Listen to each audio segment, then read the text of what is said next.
Live and direct, Ross Ira, Easy Star, All-Star, Bmusic, latest TV. You will see. Easy Star, it's a Thrillah night.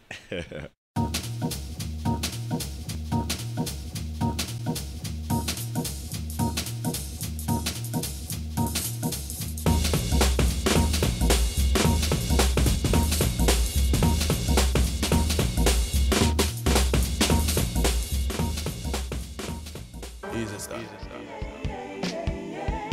Hello, we're at the Concord 2 with Russ Irie. To start off, welcome to Brighton. Is this your first time here? No, actually it's not, We've been here a few times, maybe 3 or 4, and, every time it's been great. Once before we were at the Concord, so when I heard we were coming back, I was really excited, And are you familiar with the Brighton reggae music scene? Yeah, I mean, I know Brighton, whenever we come to Brighton, it's like, it doesn't even feel like we're in England anymore. It's just the vibe here is so different, More eclectic, Like the energy is really different, So yeah, Brighton always stands out on the tour when we come here, especially the reggae music vibes. You guys started off as a studio session band, is that right? Yeah, basically that was it. We're all on the New York reggae music scene, which brought us together. We came from all over, some of us from Jamaica, some of us from as far as the Philippines, But New York draws everybody. They get from all over the world, and that's where we all met. And when Easy Star started out as a small little indie label back in '97, it was just like a sound system. How did the idea for Dub Side of the Moon first come about? Oh, that was Lem Oppenheimer. He's one of the executives. There's 4 of them. It's Michael Goldwasser, Eric Smith, Remy Gersten, and Lem Oppenheimer. Lem Oppenheimer is one of the executives. These guys, they love reggae.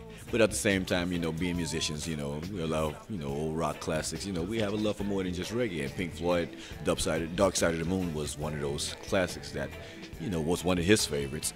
And we all loved that album. That album was great, So as musicians, we already had a great love for that album anyway. But when he came up with the idea, to reinterpret it and do it into like a reggae, that was like interesting, So basically, it was a labor of love. And then we never went into like, oh yeah, we're gonna create this masterpiece. No, it was like, nah, let's do it, And when we first did it, they wouldn't let us do it. They wouldn't, the permission. They were like, no, But what happened was they went in the studio and did it anyway, and sent them a copy of it. And when they listened and heard it, it was like, oh, yeah, we like that. And so that's when they allowed us, to go in and release it and finish it. So that was an honor in of itself, just to get their permission to say that they liked it. Yeah, go ahead and do it. And then next came Radiodread, which is the version of OK Computer. Were you aware of the Radiohead's reaction? Because they even said on stage that they were big fans of it. That blew me away when I heard Tom York give it a shout out, in between songs at one of the concerts. Because I mean, come on, any opinion from Tom York is a good one, even if it's a bad opinion. Because the guy doesn't give much opinion about anything, So just to get any opinion from him, and then it was a positive one, that's like what? That's priceless, And the ironic thing about it is that before we even, decided to do OK Computer, I had never even heard of Radiodread. I mean, Radiohead. One of the other executives, Eric Smith, he was a Radiohead fan, and it was his idea, like, yeah, let's do it for computers. Like, sent me a copy of it, and I listened to it. I was like, I don't know where they're going with this, because I mean, I haven't heard it, band. The music was just like depressing. Like, it was like, what is this? But Michael Goldwasser, he's the musical mastermind behind all the productions. He went into his lab and came out, and when I heard what he did, it was like, wow. Radiodread, I was like, man, that's working, So once we released Radiodread, once again the popularity of the band just even grew to another fan base. Obviously, the new tour, it's a bit of a new direction after reworking 3 rock albums. You've gone to Michael Jackson's Thrillah. Tell us about that. That one really, I couldn't wrap my head around it when I heard that was the decision, that the executives once again finalized, hey, we're gonna do Thrillah, Michael Jackson's Thrillah. I couldn't wrap my head around that one at all, because that caught me off guard. A pop album, like, what? Are you serious? I mean, what?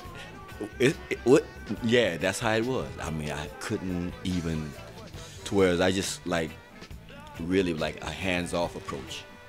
Out of all of the other releases, I was the most hands-off with this one. And only because I didn't want to like try to force anything. I really couldn't, when I listen to the original, I'm just hearing this dance music, and I'm like saying, where does the reggae fit into this, But once again, Michael Goldwasser, the master, goes into his laboratory and comes out, and when I heard what he had done, I was like, wow. Because, I mean, I couldn't see which way he was going with it. So now the more we playing it and we started playing it live, I'm like, wow, man, it's working. And I couldn't believe that it would come to that. I know I just had to wait to see this time. It was like the most one out of all of them, and Radiohead was one that was really hard to grasp. But this one, for me, as an artist, being that I've been playing reggae for so long and haven't been exposed to pop music for a long time, and then all of a sudden now we're reinterpreting a pop album, the pop album of the whatever. And yeah, that was like really, for me, the most challenging as an artist as far as approaching it on how to reinterpret that.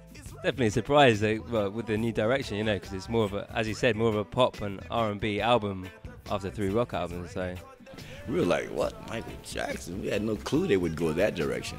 So when fans would figure, it would like just out of the blue guess it, like, you guys are gonna do Michael Jackson, all right? I know. We would be like, no, you crazy, but like, go back in the dressing room like, how did he figure that out? We think nobody would say Michael Jackson, but a lot of fans would say it, Michael Jackson, and it was tripping us out, you know. But here we are, Michael Jackson, and they're loving it. Well, thank you so much for coming down and doing this interview with us. Easy stuff.